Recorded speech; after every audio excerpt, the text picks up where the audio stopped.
I gotta warm the vocal cords. Warm them up. Yep.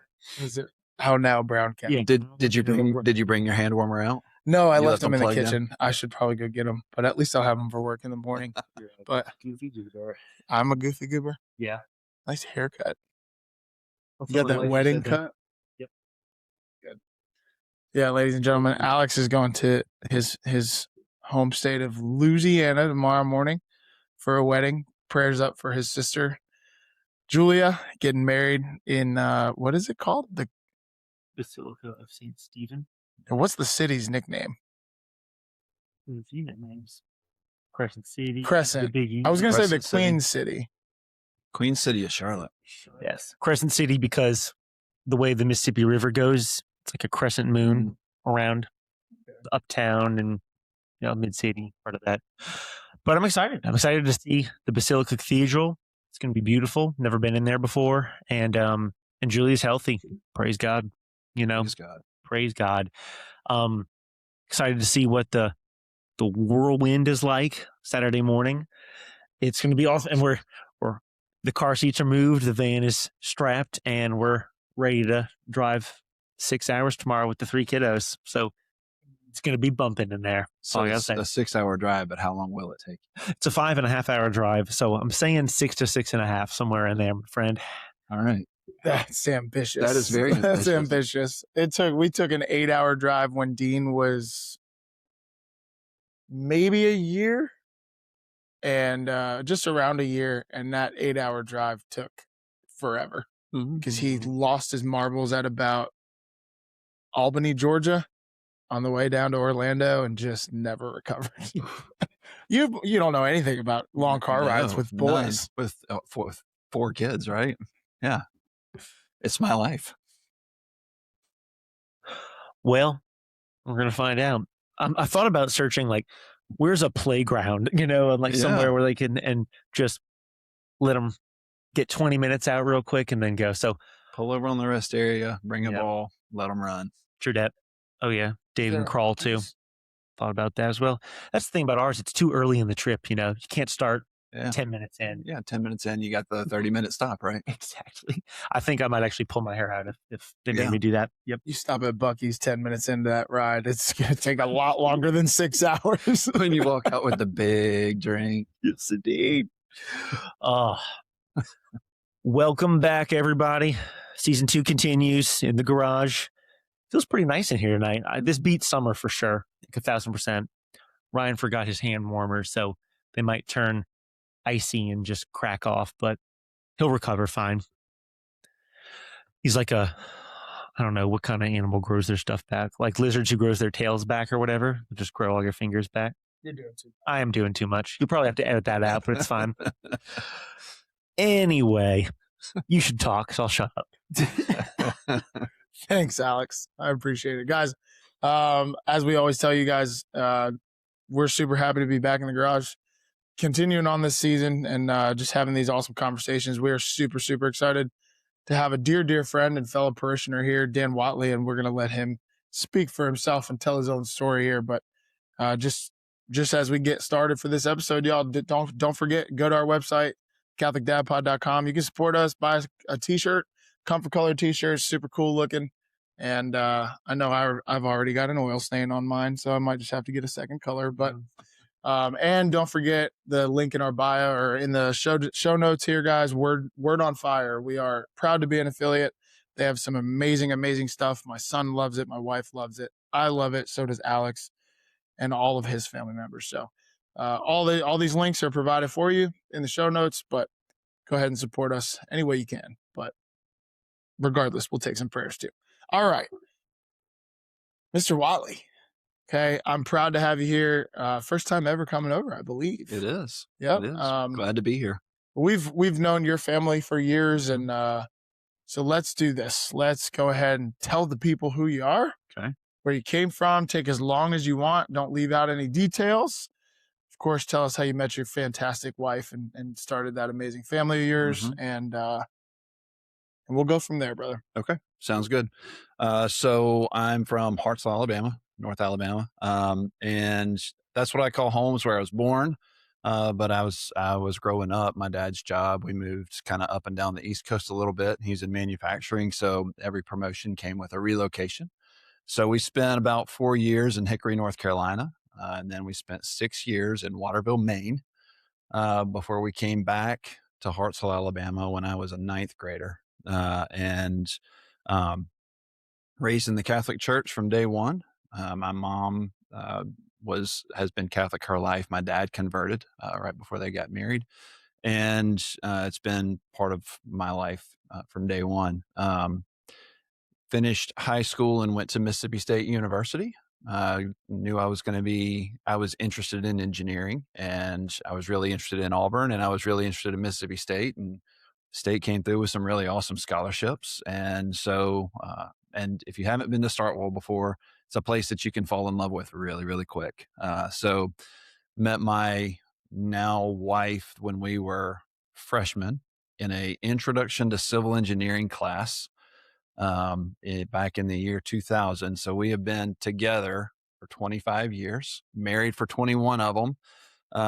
And we have 4 terrific kids.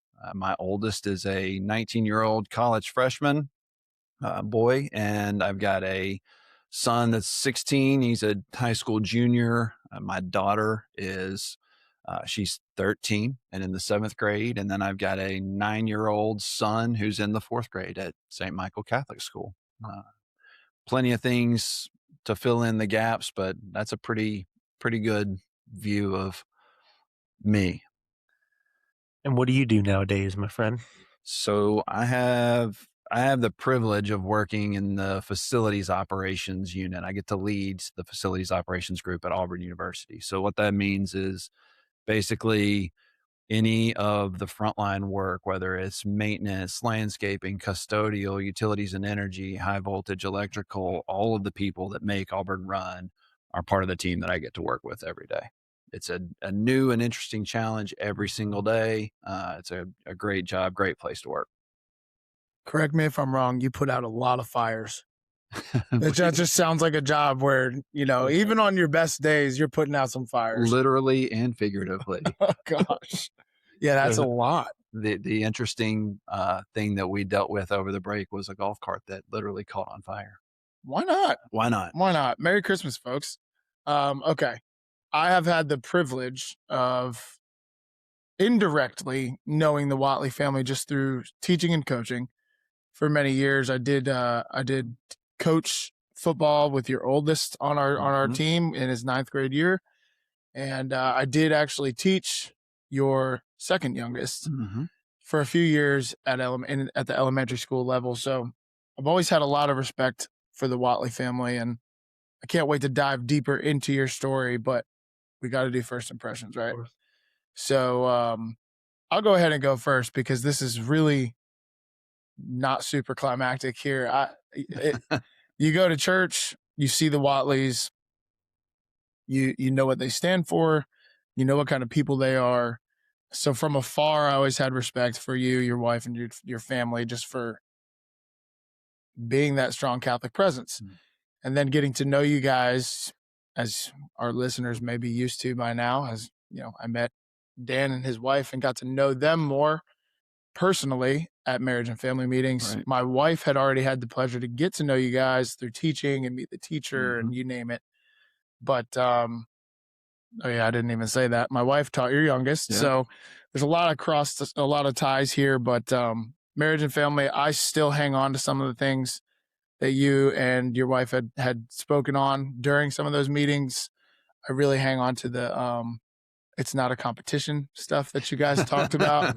I've referenced that quite often in my own head. So I really cherish the times that we got to spend some conversations, some dinners there, but nothing funny to say. I can't even call him ugly. He's a good looking dude. So yeah, first impression was solid of the entire Whatley crew. So Alex? Yep. Just going to build on it, folks. No suspense here. It's all marriage and family for me to start. I guess we had Charlotte first time we met y'all. So we had our oldest, but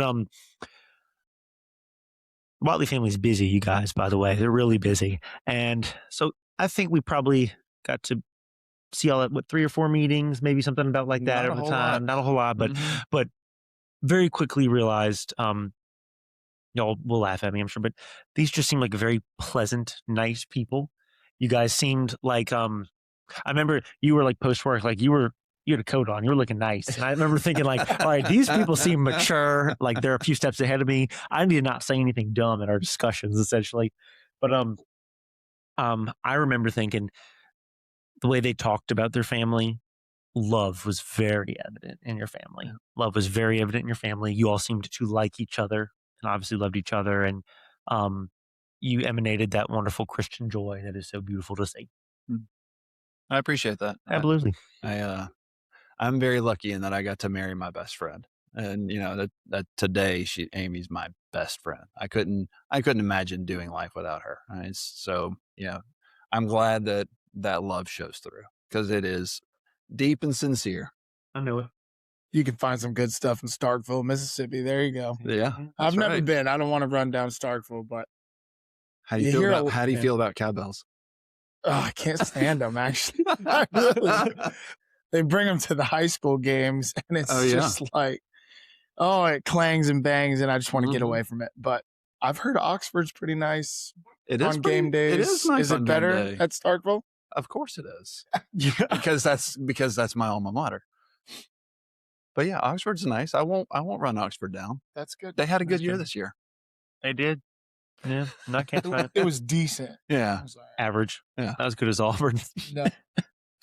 I've been to Starkville. My sister went there. How was it? My sister. I enjoyed my time. Yeah. Just went. I'm trying to think. I've been there twice. Yep. Yes, twice, and we had a nice time. I enjoyed the 1 4-way where everything is. You know, we had you can think what you want of this, folks. A great Mimosa Tower, one of the bars. Absolutely. Good time. Kate did get to be there though for Mississippi State's won national championship and then won the College World Series. So that was pretty exciting for her when that happened. For our school, that was. Yes, indeed. Good times. We like. I believe that team had a local kid on it. Did it not? It did. That's right. Rowdy Jordan. That's right. That's right. Yeah. Yes, We're pretty stoked to watch that. Just cheering him on. Yeah. But he was captain, leader of the team. It was awesome. I think he's with the Mets organization. That's right. Yep. My brother-in-law is a huge Mets fan, so he was pretty stoked about that. How cool. All right, Alex, I want you to go ahead and tell us kind of how we got to this conversation and why we're so excited to pick Dan's brain here. Because again, Alex did the legwork on this one during basketball season, guys. My free time's a little bit limited, even though Alex's is too with 3 kids. So take it away, brother. Yeah. Well, let's segue into it. We have 2 large topics to talk to Dan about, folks. And I'm sure other things will come in branch as they always do, but let's start with family life growing up first. Sure. How emphasized was the faith? What was the practice life in day to day?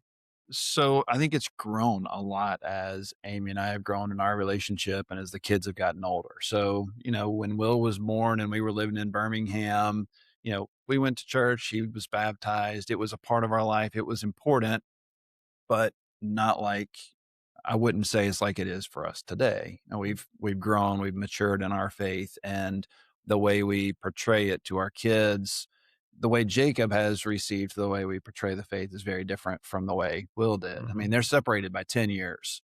And a lot happened in life in those 10 years. And we learned and we grew and we got closer and our faith increased. And, but it's always been really present. And we've been really fortunate to be in really strong parishes too. So when we were in Birmingham, we were at Our Lady of the Valley, and it was a great parish. And then we moved back to Starkville. Like, I liked it so much that we went back, and I worked at State for 8 years actually in their facilities department. And the parish there is great as well. The priest there is actually who married us. That he was the priest when we were going through college, and we're blessed to have him for our marriage. And we just steadily grew and grew and grew in our faith to the point where it became the centerpiece. And it's interesting as the kids grew older, they knew what the expectation was, but we were kids once and always enjoyed the opportunity to sleep in on a Sunday morning or something like that. I'd be lying. And if I said that there wasn't a Sunday morning that I laid in my bed going, maybe mom and dad will sleep in, and I'm sure my kids have thought that too. But as you mentioned, we're busy, right? So my oldest, baseball was really big and what he does still, but we played a lot of travel baseball. So we were out of town a lot on the weekends and establishing where were we going to go to mass, understanding when the game schedules were, what were the possibilities for elimination play on Sunday, where was there a mass on Saturday. you know, we saw a lot of great churches across the Southeast as part of that. We also got to have a lot of really fun conversations of why do we have to do this? Why can't we just be like everybody else? And those are hard conversations to have, but they're important, and it created opportunities for us to talk about how important the faith is. So, I guess that's a really long circular answer to how important was the faith, bringing them up, and it's steadily increased. And honestly, looking back at it, that makes me really happy. Like, it's a steady climb, and I think our kids have been along for that ride with us. So when you use the phrase, Dan, which I'm really intrigued by, and I kind of have my own thoughts on it, I want to hear yours. You said, the faith was important, but you grew, you matured, together, you and Amy did, and the faith grew with you. Yeah. So how do you break that down exactly? We could say, oh, well, I grew from this experience. Maybe I learned not to do this, or I learned not to get scammed here, or to be more assertive here, or to forgive here. But where does the faith grow with you? How does that happen? I think a lot of it comes with community.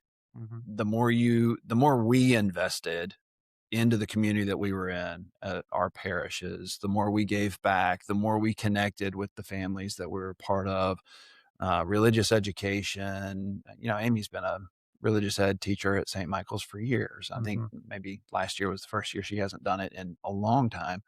And, progressively getting more and more involved, I think helps solidify for us the importance that it brings to the family. And so it's also part of, practicing what you preach, exemplifying what you say. It's something that I think is really important for our kids, for all of our kids, but especially our older boys right now, is to see people being involved, whether it's, obviously it's important for them to see their dad being an example of the faith, but then to be seeing me surrounding people that they respect and that they know that are part of the faith too, like the two of you, and other men in our church and my family. Quite honestly, it's interesting. So growing up in Hartselle, we went to a Catholic church that maybe had 40 families in it. It was a mission parish of the Decatur church. And so there was one mass on Sunday, and it was a tiny little building. And I'm one of four. I'm the oldest of four kids. And all four of us married Catholics. And we were at my parents' house actually this past weekend celebrating Christmas because we couldn't do it over the break. Again, busy. My schedule's actually pretty flexible over the Christmas break, but not everybody else's is. And, there's 15 grandkids running around my parents' house, and every family's there. And it's just this, we went to mass Saturday night, and it was like a procession. We took up 4 pews, and it was incredible, ranging from 6 months old to 19 years old, and every age in between, boys and girls, and all of us. And, my kids are sitting with their cousins, and some of the kids are sitting over here with me. And it's incredible. But, again, I guess another long circular way around the question, but I think it's the continual reinforcement of people you respect, people, and then investing in it yourself too. Amen. I'd imagine seeing that many Whatleys walk into mass is a pretty powerful thing. So, no, this is kind of a little cheat code for Alex and I, for Alex and me, because we're still at the younger stage with my 1 and his 3. So yeah, this might be put out for an episode for you guys to listen to, but this is just advice for me and Alex, guys. So, I want to kind of start with, where'd you lay the foundation? So my one and only child right now, boy, Mm-hmm. is every bit as rambunctious as everybody tells you that they're going to be, Yep. even from that super young age. So how did you start laying the foundations of faith when they were young, just to make sure that it was prioritized, and, where did it build from there? And then if you want to scaffold that as you get 2, 3, 4 kids, you go Yeah. ahead. But Yeah. So, I mean, I guess starting the foundation is the basic part of attending mass on a regular basis and being part of the sacrament of the Eucharist and teaching them the importance of what is really happening there. And, consistency, I think, was the key. I won't say that all of my kids have had tremendous wonder around the mass. Jacob probably the most of my 4. But they've all been exposed to it all the way through, and they know what it means, why it's important. And it's just the source and the summit, right? I mean, it's so that's where we started. But I'll say, you talked about, your son being wild and rambunctious. That's good. Interestingly, when we started, when Will was born, I had a friend give me a book, and it's called Wild at Heart. I can't remember the guy that wrote it. Johnson. Yeah. And it talks about how men are made for adventure and for purpose and for, danger and those kinds of things. And too many times we tell boys to stop that because it's not good to be dangerous. And I think that, my advice to you would be, embrace that. Let him do dangerous things, help him to grow up and feel that accomplishment of what a man's designed for. That's really just a sidebar, but I had to say it from the standpoint of where you were with it. I love it. Tess kind of has a little heart attack when I start throwing him upside down on the couch, but it's a lot of fun. So I've been reflecting on that exact thing a lot lately, actually, Dan, because I've just seen some things. Lucy and I've talked about that. And I mean, I have a 9-month-old, but I have a 2-year-old son. Yeah. And he's all boy. He's wide open. Yeah. He's actually our sweetest child, funny enough, but he never stops. Like today we come out and he's just tearing open my sister's wedding gift. Yeah. Just on the dining table, just tearing it open. I want to see what this is, dude, Yeah. Now maybe not, can't let him do that one, but we have like a 4-foot high retaining wall. Yeah. And I'm going to let him walk across it on his own, just give it a shot. I used to be every little thing. One or a lot of he's going to be big enough to jump. Oh yeah. Oh, he's starting to jump too. Most of the time he'll jump off Sissy's bed now. She's got the big girl bed, and he'll hit booty hits and plops forward on his face, and he loves it. Man. Loves it. So it's really a joy to see. Who's the emergency room child out of your 4? June. No way. June. I would have thought her to be so cautious. She was a gymnast. Yeah. Okay. So, she broke her wrist on the playground at school. She fell off a chair and got a concussion on Halloween. Goodness. She's our emergency room kid. Jacob has had one visit as well. Okay. Interestingly enough, the older 2 managed to get through fairly unscathed. They had some That's a little mind-blowing. They had some major accidents, but never so serious that it had to have the visit to the ER. I would have bet my life it was Will. Yeah. Just gung-ho. Emergency room kid. Were you the emergency room kid? I was 1,000% like head and shoulders. I don't even know if my siblings ever had to go to the emergency room, but I know I did. Stitches all over, broken bones. I think the one time I have this gnarly scar on my elbow that I was trying to do some bike trick that my brother was doing, and I was young and I flipped my bike, and I have this scar because my dad, the one time we didn't go to the emergency room, he slapped some gauze on it. He was manning the grill, I think, in the summer, He's like, here, put this on there. He threw some tape around it, and it healed up all nasty. But whatever, scars are good, right? What is it? Was it Shane Falco? What does he say? Pain heals, chicks dig scars, glory lasts forever. There you go. You were the emergency room child? Yep. I wasn't too frequent, but busted my chin, stitches, broke the arm, broke the collarbone. Actually had a heat stroke, had to go to the ER. That was an exciting one. Wow. Wrestling, you're cutting, you're dehydrated. Yeah. Yep. Story there. Oh, okay. Anyways, all stories, like you said. Yeah. When you had younger children, Mm-hmm. you're laying the foundation, consistent, going to mass, talking about it all. What did you notice? I'd love, kind of just for comparison's sake, but what did you notice your kids really gravitated towards in the faith? What did they soak up like sponges? What did they find enthralling, sense of wonder? What did you notice there? That's a really good question. And I think when they were younger, I was not very good at being able to sit back and notice that. I was the dad that was so worried about what they were going to do during mass. Who's going to scream? Who am I going to have to haul off? And so I think, unfortunately, I missed a lot of that through my own faults because I was so preoccupied with, we can't be the people that are disturbing mass.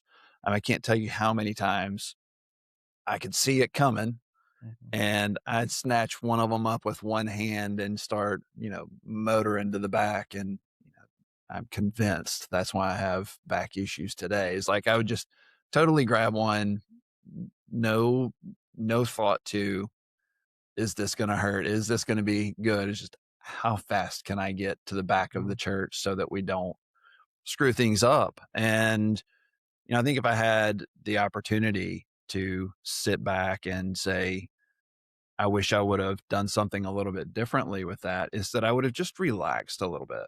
And I'm still that, I'm still the uptight guy with all of those things. I want mass to be reverent. I want to be on time. Like, you want to see stressed Dan Whatley. It's when we're not in the car and I know that there's going to be a line all the way down to Shelton Mill trying to turn into St. Michael's, which is incredible that we have that problem. Oh yeah, it's a blessing. It is an unbelievable blessing. But I know if we don't leave our house by this time, I am going to be stressed. Like my heart's going to be pumping. And unfortunately, I'm going to be mad about it. And then I'm not going to get over it because I hold grudges. Like that's, I got plenty of faults to throw out there. No one else at this table does that. I mean, I hold on to it. And then finally, maybe, we'll get to,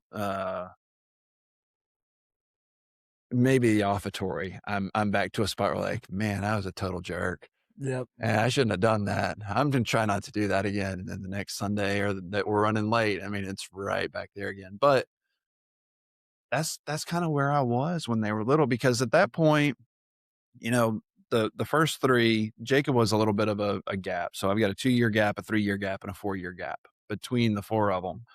And so, when Will and Andrew were getting to the spot where we weren't so worried about them as at mass, June was young and rambunctious. And when June was getting to the spot where we weren't so worried about her, Jacob was young. And the other hard part with it is siblings want to do their best to help take care of the problem, but usually it makes it worse.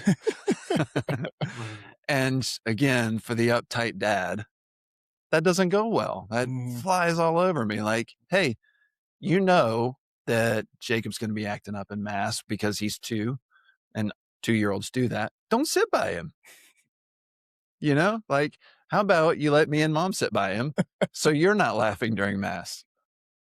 Yes. And then, again, now that we're not in that stage, I'm sitting there going, I mean, what I said was right and it was good, but it probably wasn't as big a deal as I made it in the moment. I've kind of gotten the disappointed dad look down. My kids know it. They hate it. And, I probably should do that less. Maybe.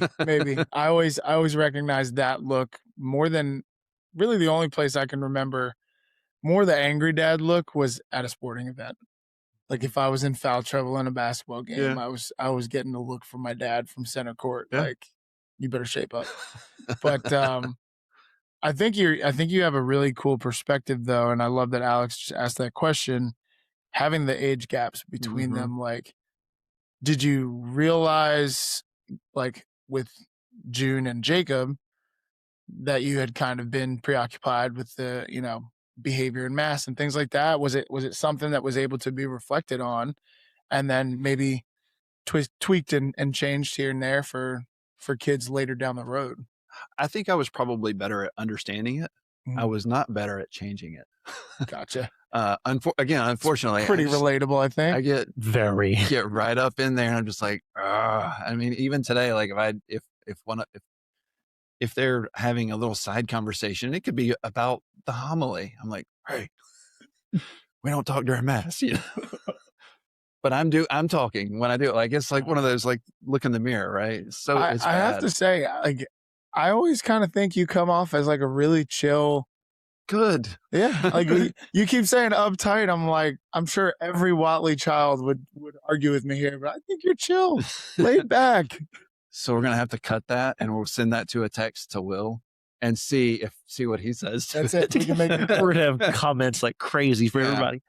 I am definitely identifying with plenty, Dan. The stage of, oh yes, I'll say every time I think the people behind us must hate us, like I know these people hate us for sure. Every time I think they that, don't. no, after mass don't. they'll say, "You guys are right where you need to Yeah. be. You're doing a great job. Your family's beautiful." Yeah, Every they time, love it. without fail. And I'm like, these people, this is the time they hate us, and they never don't. do, which is amazing. Never.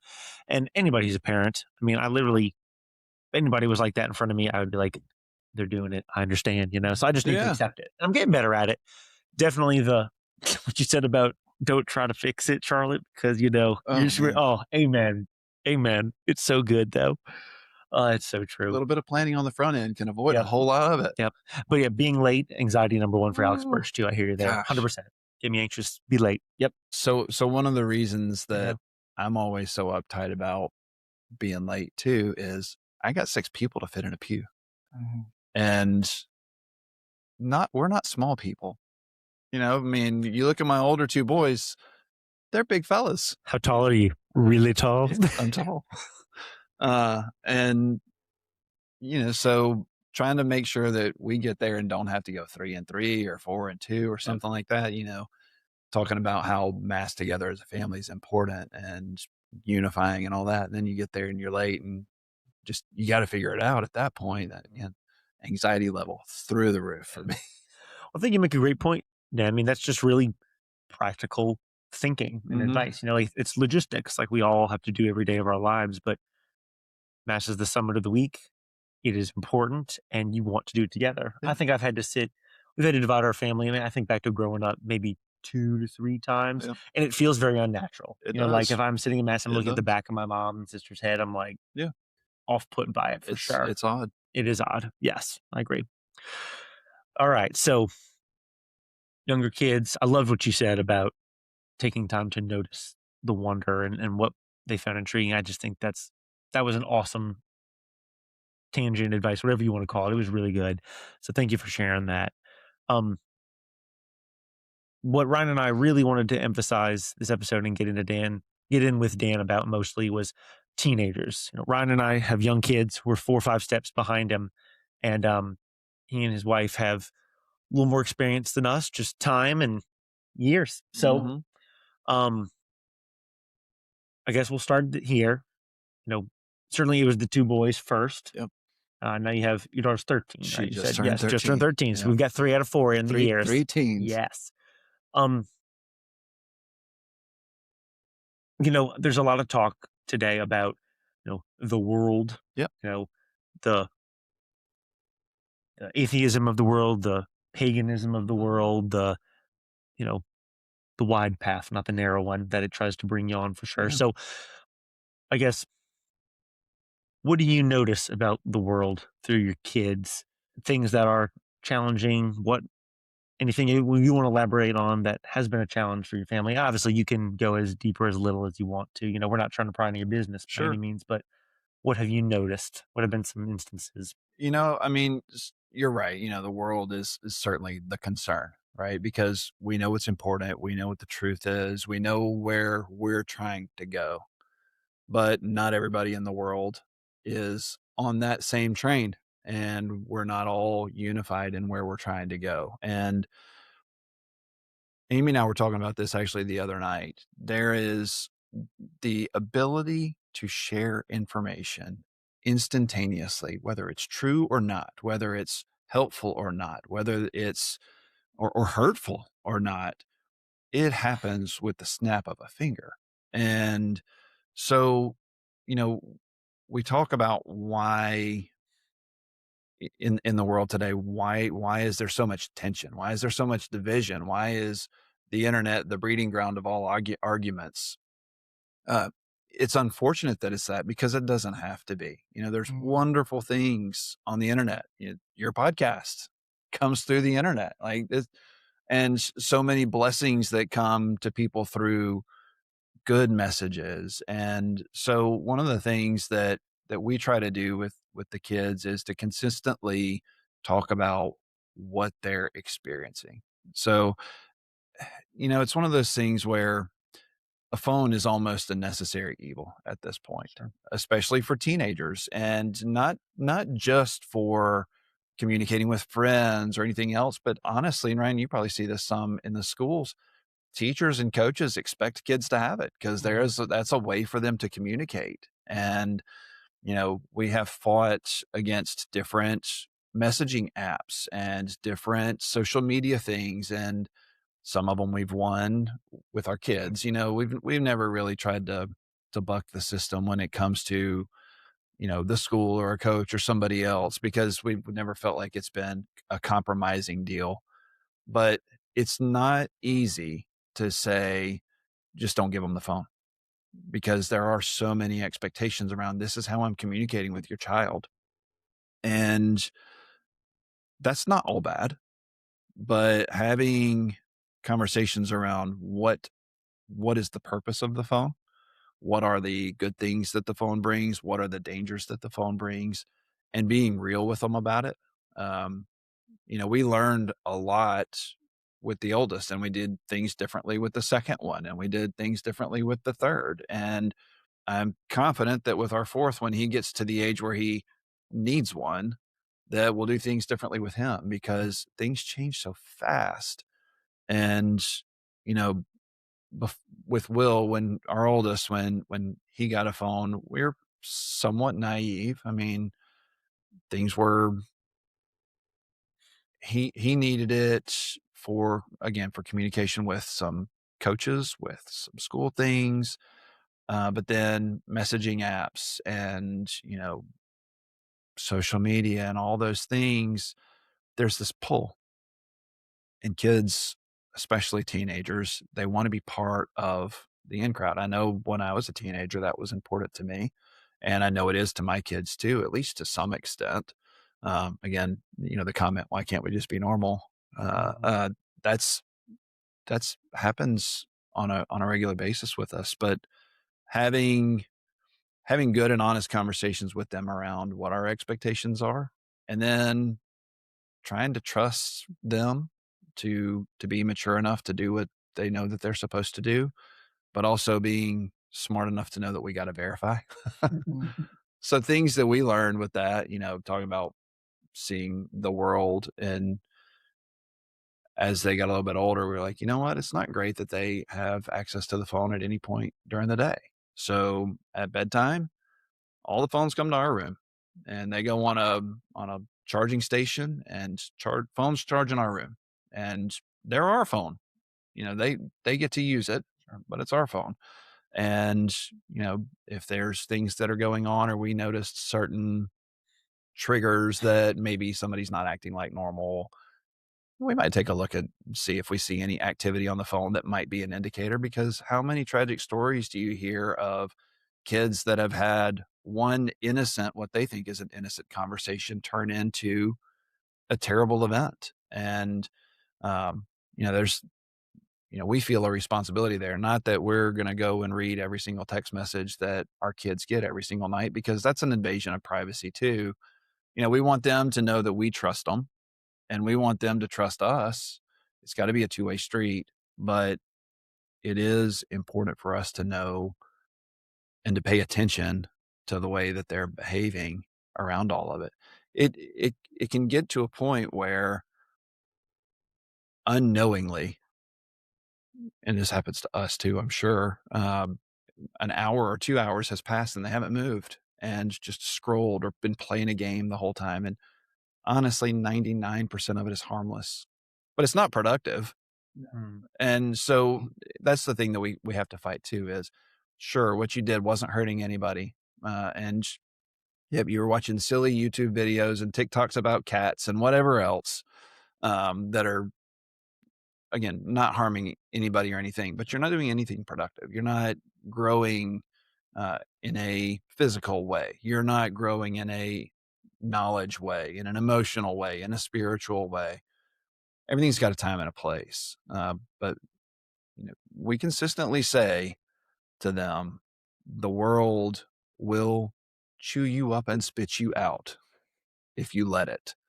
And so there is a little bit of pride, I think, in saying it's okay to be different. That's a very hard sell, though. Well, I think your family does a really good job of it, because from an outsider's perspective, I've never seen your kids around the school complex. I've never seen them, certainly around church, looking anything but, happy and proud to be there and to worship our Lord. And I think that obviously starts with you and Amy, but you bring up a lot of good points, especially from an education background, of the pros and cons of phones. And there are so many pros, but those cons are massive. Yeah. I see it with the young kids. I see it with my high schoolers too. Something that I was really, really intrigued to pick your brain about, and I hope that I ask you this and you say it's never happened, but basically what do you do when, you've been praying since they were born that they've fallen head over heels in love with all their soul and all their might with our Lord, and they question? What do you do when the number one priority in your life, the number one, the original foundation of theirs, all of a sudden is questioned, or you see some doubt? Yeah, so I guess I do get to answer this, and it hasn't happened. I love that you get to answer that. But it's not from the standpoint of that I think that the faith is so firm and it is that theirs is the same as mine and the way I feel about it, but it's more, I think they truly buy into what our faith teaches. I think they truly believe it, and I know that they believe it, and I think that they feel that it's very important. But I guess to that point, I don't see doubt in what we believe and what we go do every Sunday. What's going to be something that I'm going to be watching very closely, especially as my oldest has moved out of the house now, is, does he make that faith his own on a regular basis? Does he make a friend on the baseball team that he's on? And do they go to mass together? Because let's be honest, I mean, when I was 18, I went to mass some. I didn't go every Sunday. And I don't know if Will goes every Sunday. I hope he does. I pray that he does. But it's one of those, we talk about it. Hey, mass at Alexander City is at this time. And we talk about those things. Hey, it's a 40-minute drive. You can come to mass with us if you want to. No big deal. Making sure that we talk about the importance of it.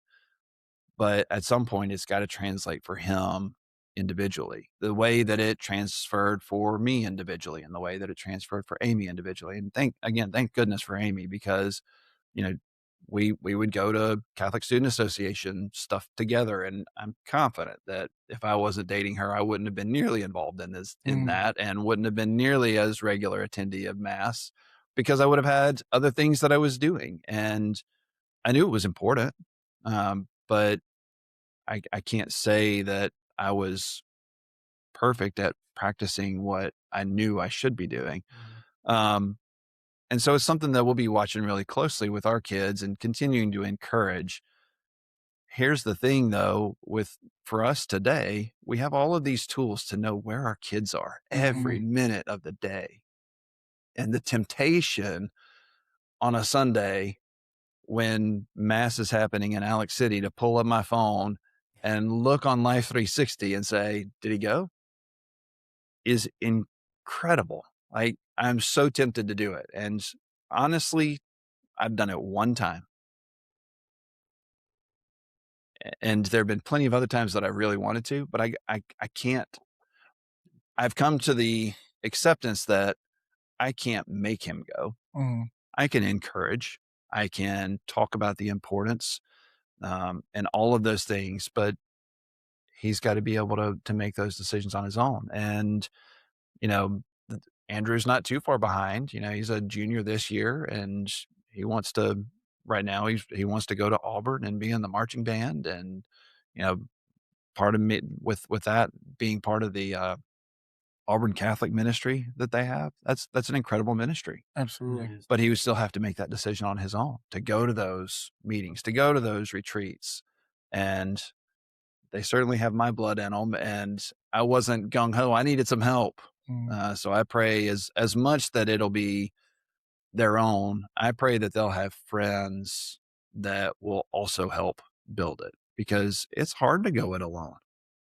Well, we'll pray for the same thing, because I love that your boys are seemingly taking those first steps to make the faith their own. I just, we talked about it with the cell phone thing of wanting to be in the in crowd, and that's a natural temptation for anybody, especially in the USA. And I wonder, and I'd love to get y'all's comments on this, Alex included.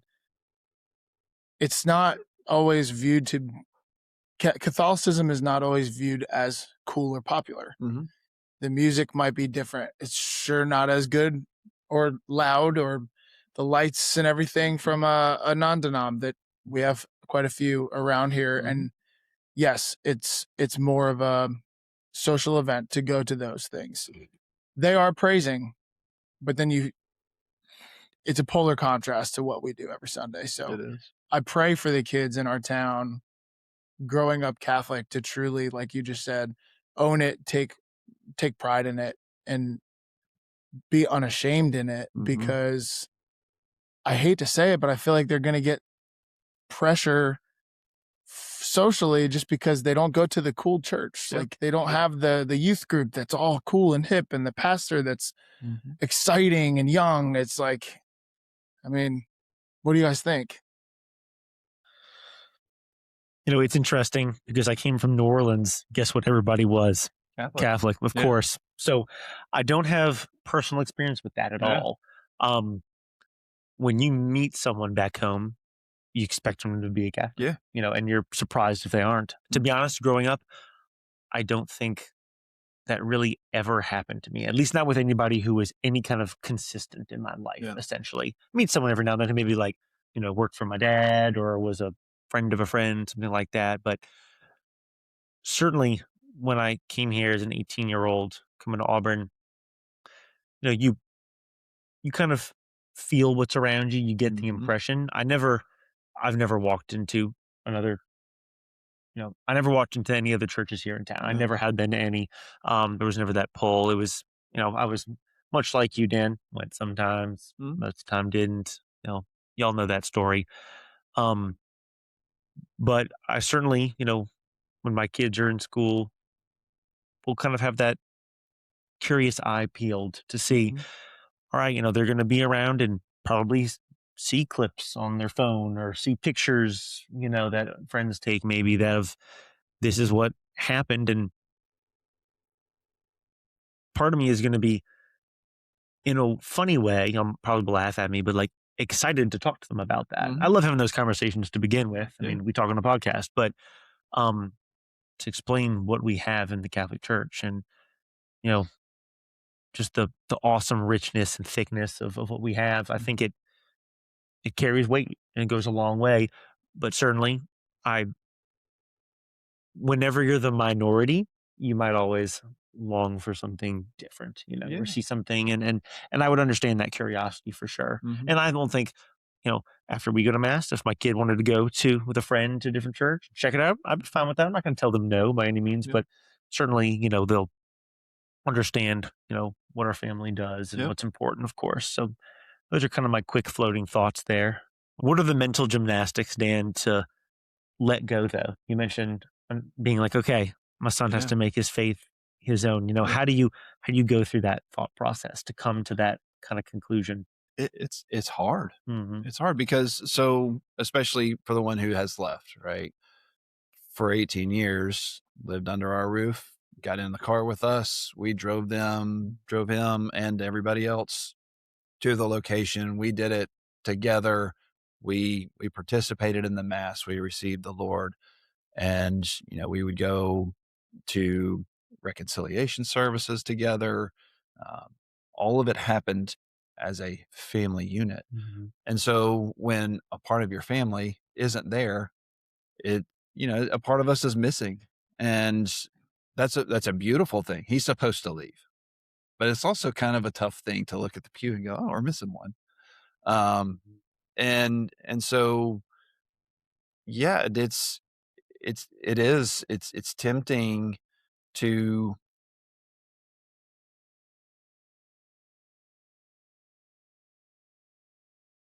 I'm trying to think of the right way to say it. Like it's tempting to try to continue to push.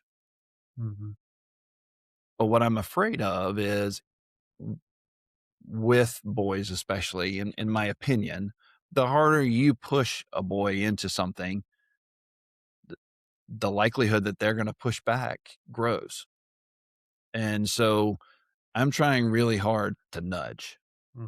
and to advise and in all of it to offer those thoughts and advice and those nudges with love. I think that that's one of the things that with all of my kids, they know where I stand on everything. They know what I think is important. They know that I love them more than anything. There's nothing that they could do that would take that away. And um so it's my hope that the relationship and the foundation that we've built over all of these years hits home. But it's one of those things too where, I guess maybe Ryan, this kind of piggybacks on the question that you asked about doubt, right? As boys and as June, one of these days is going to start dating, we talk a lot about faith and the importance of shared faith and how all that works. And I guess maybe more so we've asked, do you think that you'll always feel firm enough in your Catholic faith that you wouldn't look to convert to something else because of a relationship? And he's always answered, oh, yeah. I mean, I couldn't imagine not having the Eucharist, Mm-hmm. which is a great answer. And I love that. And I pray that it remains that way. But we've all, had relationships, and I'm blessed that I found a Catholic girl and it was never a problem that I had to address. And not saying that it's a problem when that, folks that are not the same exact denomination are together.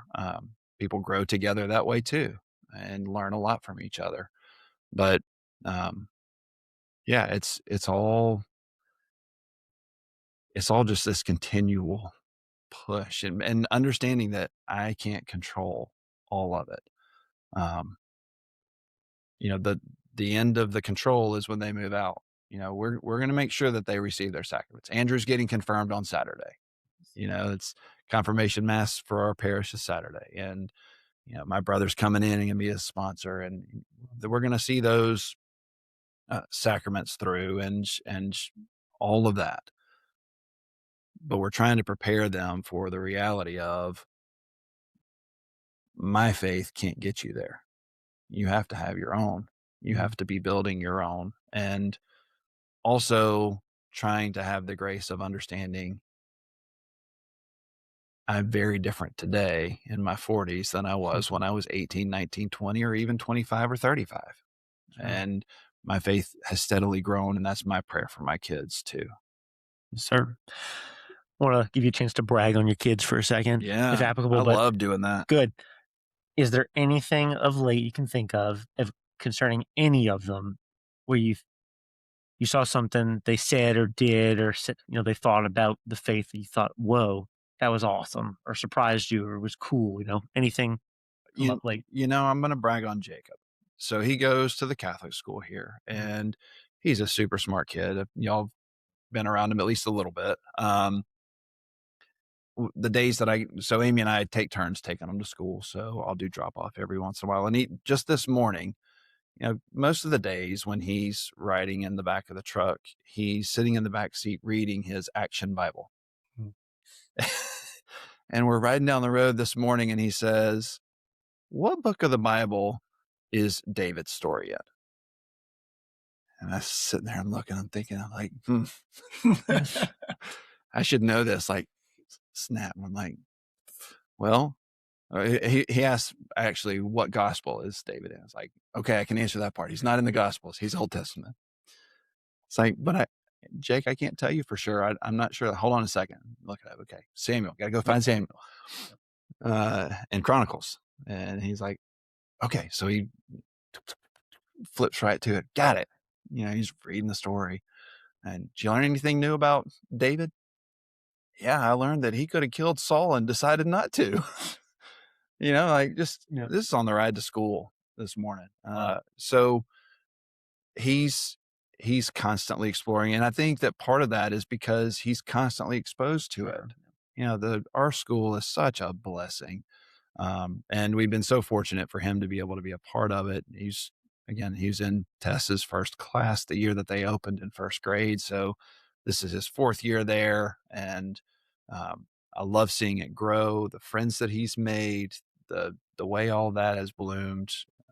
They're so well influenced in all of the right thing inside that building.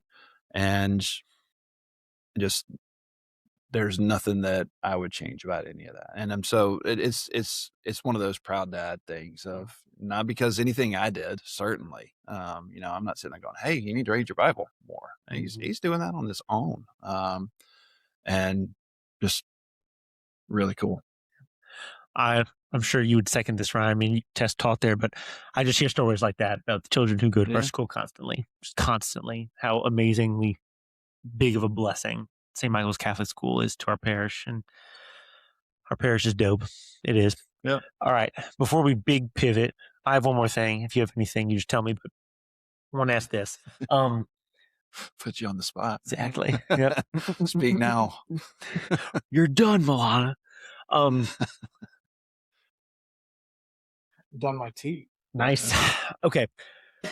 I think we're all sons here. We would agree that sometimes we don't want to hear anything that our father has to say. Yeah. Definitely.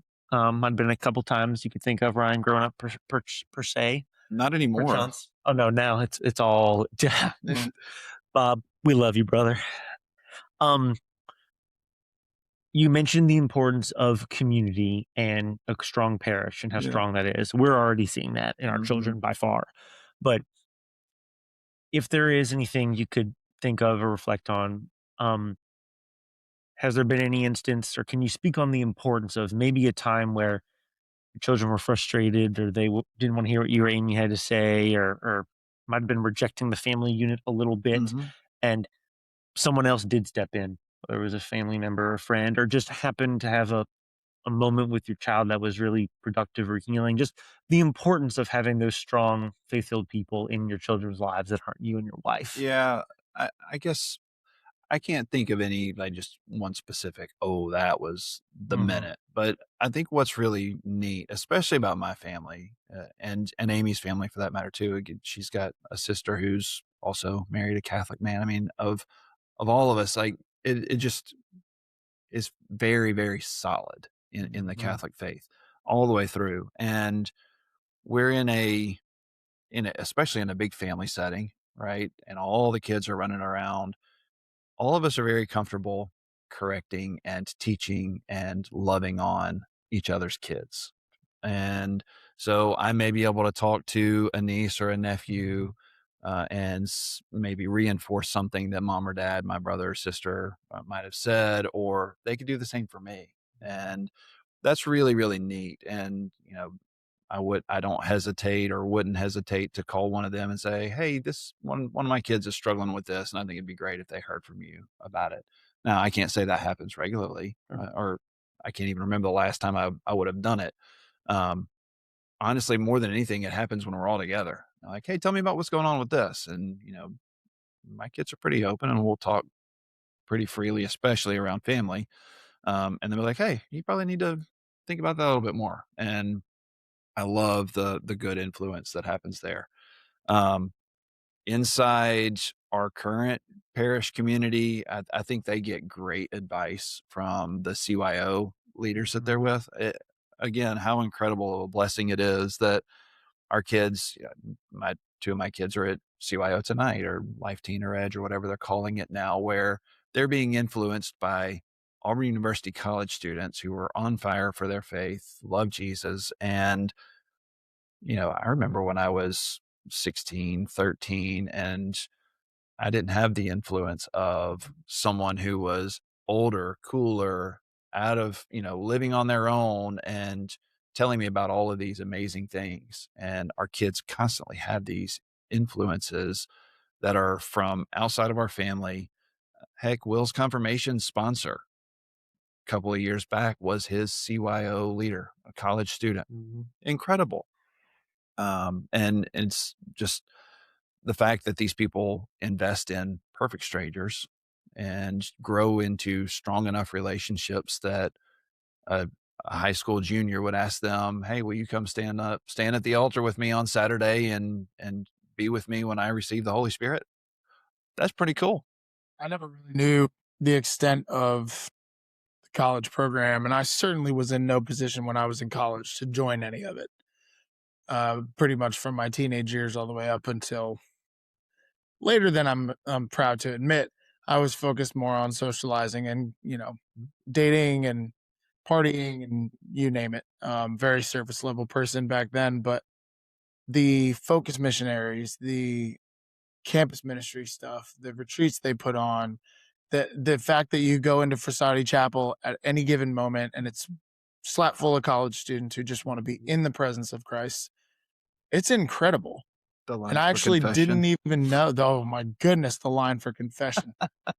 Oof, and that's on even on a Tuesday night, even on a break too. It's incredible. I mean, it's always there, and there's always college students who hang around at different times. But what a blessing! I never had even considered that angle, that your kids do get that example from someone that's probably at times in their life more relatable than old dad. For I guess. Sure. Yeah, no doubt. A lot of good. All right, the kids are in timeout now. We're putting them over there in the corner. All right. Boom. Okay. The second big thing we wanted to talk to Dan about was sharing the faith in the workplace. This got brought up because when we did St. Michael's Lent, Dan was one of the ones in our group, and that was really how I felt like I got to know you a lot more, Dan, which I really enjoyed. Me, you, Michael, and Charlie, bro, rocking and rolling. It was awesome. We had one meeting in Dan's place of work, in the offices on the university, which is always cool to see a new place on the university that you haven't seen before, which I always enjoy. But I immediately noticed the obvious signs of your faith in your office, which is a nice office, by the way. Yeah, thanks. And got to compliment a man, absolutely. And you broached real quick, just that. People ask you about it, like a rosary or a crucifix. I think you had a little icon. I can't remember for sure, but St. Michael's there with me. There we go. Yes, and I of course thought that was really cool. I have a very small little nook office at work, but I have my stuff as well. And you just mentioned how it brings up conversations, and those are beautiful conversations most of the time, by far, 98% of the time, I would say. So I would love to know just kind of the basic question first, but the more wide open one of, first of all, like, you'll probably, I don't know. what makes you decide to display those things at work? Mm-hmm. Because a lot of people keep that very private, you Yeah. know, what you're thinking there. And then also, I guess maybe what have your coworkers noticed, asked about the most, Sure. and kind of what has happened? Yes. Yeah. So I guess the first one, what has made me decide to put those things up? I think it's part of the gradual growth in the faith. You know, if 20 years ago, I can't say that my office looked like that. But as I become stronger and stronger and more firm in everything that I believe, um, something that I try really hard at work I want people to describe me as authentic. That is my goal in the office is I want to be seen as someone who is authentic. And as I was thinking about that, you know, over the last, maybe let's call it a decade, how could I be truly authentic if that part of my life is not displayed? And so, you know, you're right on the back wall, I've got St. Benedict's crucifix. That's right. And right next to that, I've got St. Michael, and I've got a couple of bottles of Lord's water, and I've got a rosary sitting right on the top of my desk, right in the very front.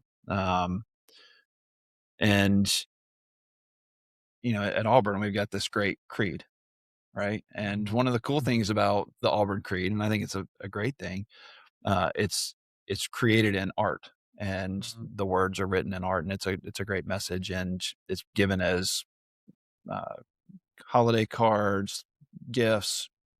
We have it in our house. I mean, absolutely. Yeah. Yeah. So one day I was kind of noticing like, hey, I've got 2 or 3 of these like plastered on my wall. I believe. I was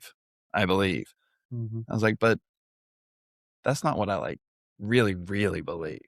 And so I, for whatever reason, I was like, all right, right now I'm fixing this, and Apostles' Creed right up there on the wall, Nicene Creed right next to it. Like, got it covered. This is what the Auburn Creed's cool. I believe all that stuff too. But this is what I really, really believe. And, you know, if people can't read it, it's too small. It's for me. But they see it, and it's not meant to be an in your face type deal. I'm not aggressively pushing anything on anyone, but it does open the door for conversation. I've had people ask me about the crucifix. People talk about the Catholic faith with me, ask me questions about Mass, ask me questions about Mary, ask me questions about Latin, just all of the neat things about the faith, and have opportunity to have good dialogue. It's interesting, you know, the rosary that's sitting on my desk. I had one of my coworkers come in, he goes, "Oh, I really like that." And then he reaches in his pocket and he pulls out a pocket rosary. And he says, "I bet I'm the only Methodist man that you know that carries a pocket rosary." And I was like, "You got to tell me about this." Like, so he sat down in my office and told me about a men's prayer group that he was in, that they would do chain prayers, and they decided to start using a pocket rosary to do that. And he's carried it with him ever since. And, you know, He's on the way. Oh yeah. Well, funny. Yeah. It opens up all of these conversations. You learn things about people that you work with, and they learn things about me too. And that's part of that authenticity that I think is so important. The rosary is a powerful one. It's powerful for a lot of reasons, as we all know. It's the best. But my favorite. There's a nurse I work with, and she has the first, essentially, like the crucifix, Our Father, 3 Hail Mary, Glory be, and then like 3 or 4 Hail Marys tattooed on her around her hand and wrist. And I asked her one day, I was like, "Do you know what that is?" Out of curiosity, you know, not in a demeaning. Sure. Do you know what that is? And she did not.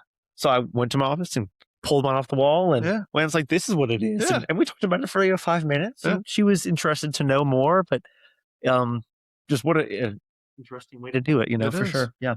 Is she Catholic and didn't know, or she just thought it looked cool? Yeah. Pop culture. You got it. Rosary looked pretty cool. Mm-hmm. I got it. Yeah. I don't have the Nicene or the Apostles' Creed or any of that tattooed on me, but I do have Micah 6:8, which is scripture, not part. It is also part of the Auburn Creed. But no, I keep my rosary visible in my office. Mm-hmm. I keep. I don't have a crucifix because I just simply haven't found the right one to bring to work. But I have quite a few other things, books especially, sitting on my desk. And what's really beautiful about teaching is I get very few coworkers who, spend enough effort or time to actually look and ask. Everybody's got their own agenda during the day. But I do get quite a few students who may not even see my stuff. They just want to talk about Christ, which is really, really beautiful. And a lot of them might be a non-denominational church. It might be any number of different churches, but they'll draw little pictures. I had a girl who brought me a note. She said, "Hey, I just wanted to give you this." And it said, "Through his wounds, we're healed." And she colored it all pretty and put some glitter on it. But it does lead to conversations. And I have had quite a few students ask me, where do you go to church? I say, I go to St. Michael's. Oh, I've never heard of that one. Yeah. What is it? And then it's just but as soon as I say I'm Catholic, they're like, "Oh, you guys worship this, so you do that." I'm like, "You've been talking to somebody older in your life." I can tell. But no, I commend you though, especially in a university setting. It'd be easy to say I need to keep this to myself. Yeah, I respect did for it. a really long time. Yeah, but I'm sure your office looks pretty badass. I got to get me a St. Benedict's crucifix. I think that's my next purchase. Yeah, love it. I know those. I have the rosary, but then at church, every year they give us those calendars for the year. Yeah. Calendars up. Yeah. Last year it was saints. This year it's Jesus' miracles. But the saints' feast days are still there, which I really enjoy. I have to say, it kind of helps me think about my month.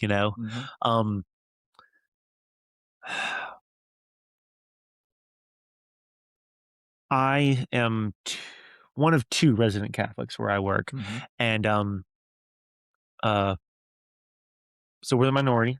I have had some great conversations with Baptists, Methodists, Episcopal church goers, I believe.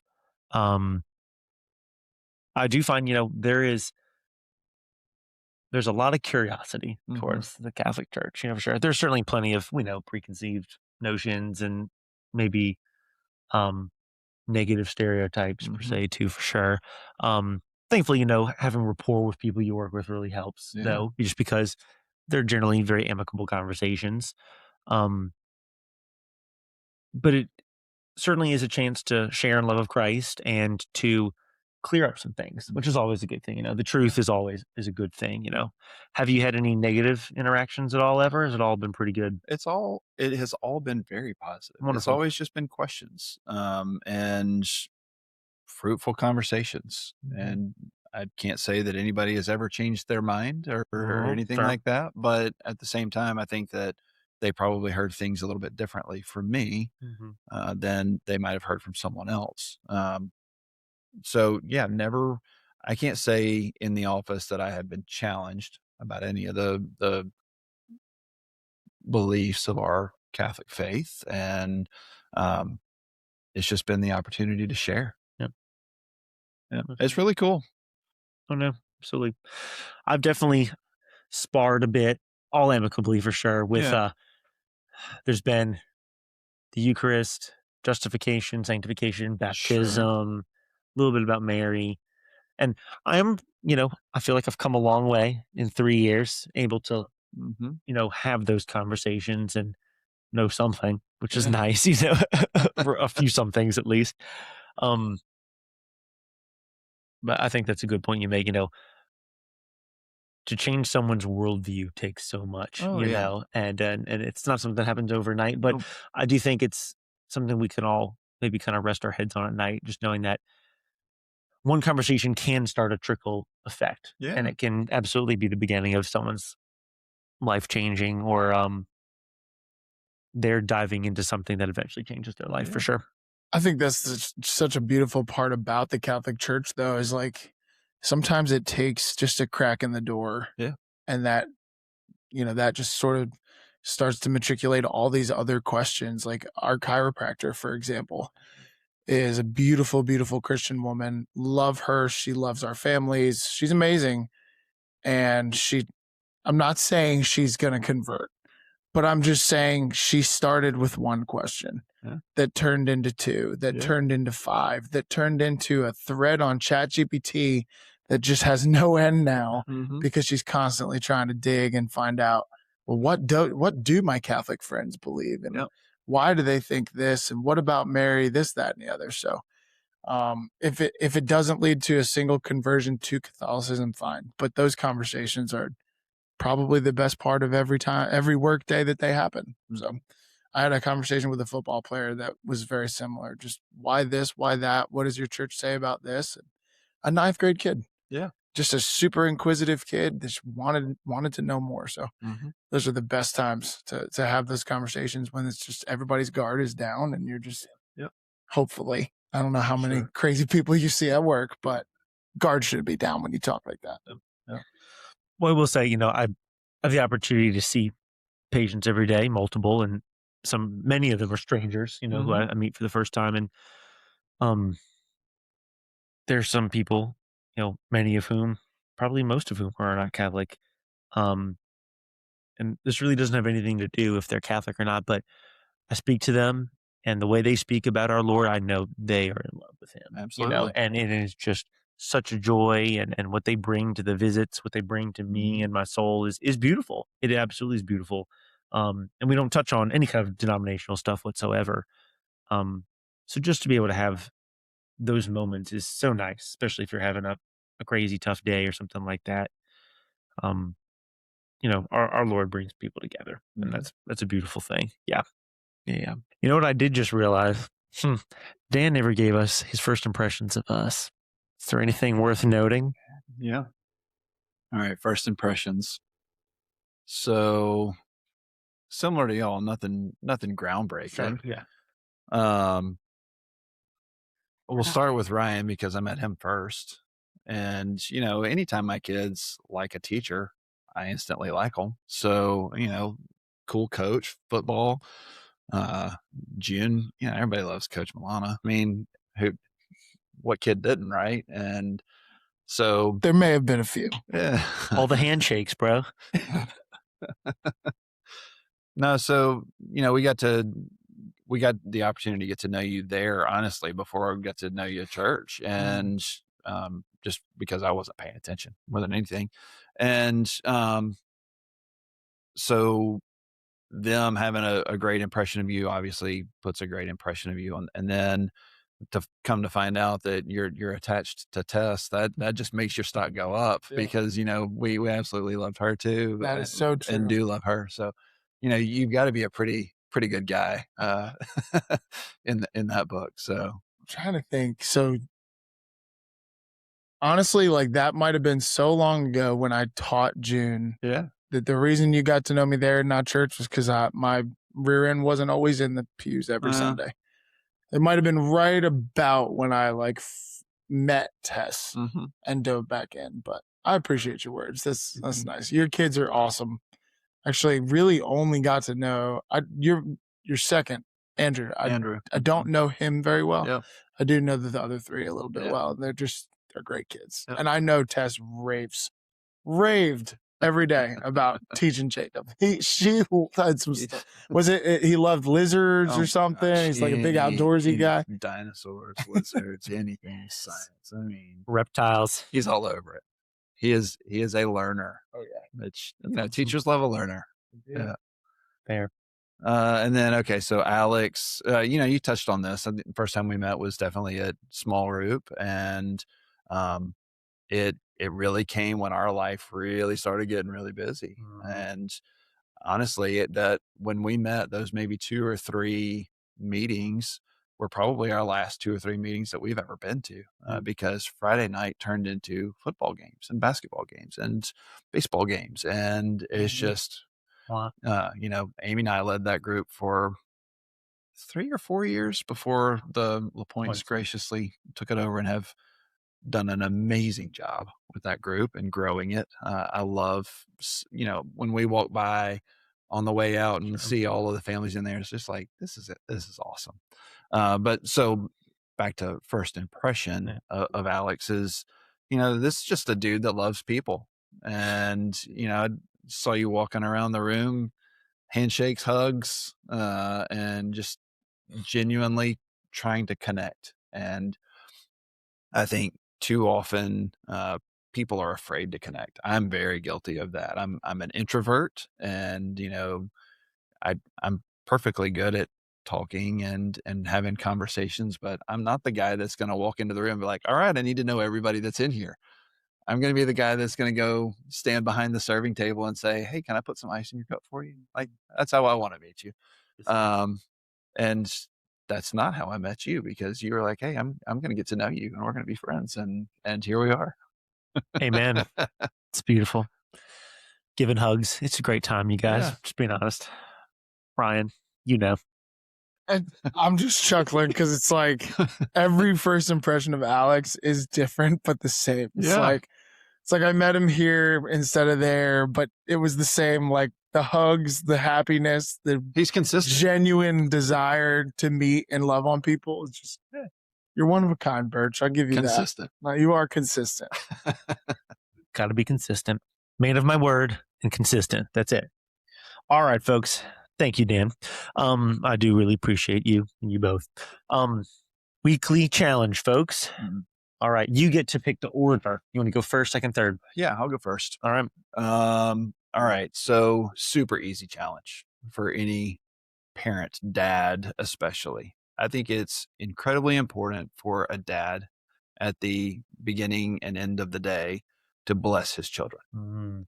And so this week, when you're going around the house, locking the doors and making sure the lights are turned off and doing all the dad things, step in that room, make the sign of the cross on your kid's forehead, give them a blessing, and see the fruits that come from that. That's awesome. Even if they're 19, bless that forehead. Okay. I'm really good at doing it with the baby. With the older two, I'm not as good. We all pray every day, of course, but that's eye-opening. Thank you for that. That's really good. I've tried to do that, like you said, easier with the little one. Tess and I will do it even, I'll try to do it for her before I leave for work, but it can be very powerful. I just need to find better words. Not super eloquent with my blessings, but at least Dean can't judge me so much right now. My challenge is going to be kind of to piggyback a question that I posed earlier about, those teenage years and struggling with faith. So I will say pray a rosary for the intention of any parents and kids struggling in that communication on matters of the faith. Mm-hmm. Any younger person who's going through any sort of doubts or peer pressure and anxiety of their faith, just say a rosary, that the parents find the right path, that the child sees the truth and the beauty, the way, the truth, and the life through Jesus Christ. And I think that's pretty worthwhile rosary intention. So I'll do that on the way down to NOLA in the morning, my friend. I have a lot of time. I could pray a lot of rosaries in that car ride. 6 hours. Speaking honestly, my record for rosaries in a row is nothing special, but it was 3. You ever prayed 3 or more in a row, to curiosity? Probably more than that. No. Nap times, being nap trapped, that was my go-to. Yep. Okay. Mr. Whatley inspired me.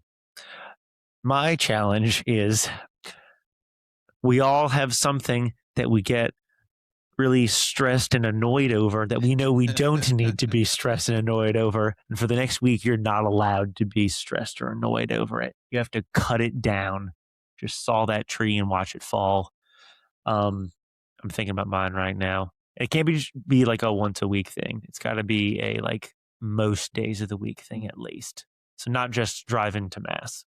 It could be maybe like being 5 minutes behind schedule. You're not really going to be like late if you're 5 minutes behind schedule. But that's my challenge. Think of something you don't need to be annoyed about and let it go. Let it go. Never seen Somebody had to do it. What? Never. You have a daughter, though. It's coming. Yeah. You're going to watch it. Start singing. It's a beautiful thing. I had those songs on my PE playlist for a little while. Oh, wow. I had to take them off. It was too much. How many could hit the high note? None of them. Very few. Very, very few. But yeah, now my playlist is like all classic rock, and the kids, usually it's like field day and the dads are like, whose playlist is this? I like it. And the kids are like, I don't know any of this song. But Dan, we appreciate you coming out, man. And it's truly been an honor just to get to know you periodically whenever we do get together. It's Likewise. just to dig into a little bit more of your story. And yeah, we'll have to have you guys over for dinner at some gap in our busy schedules. Right. But God bless you and your family. We're praying for your kids. And another solid episode, y'all. We're here praying for everybody listening, and we'll take some of those prayers this way as well. But tune in next week. Don't forget Word on Fire, cool t-shirts, all the usual nonsense that I say. And we're out of here, y'all. Enjoy your week. Love the cup. Yeah, for real. Just break our camera. We're good. Love it.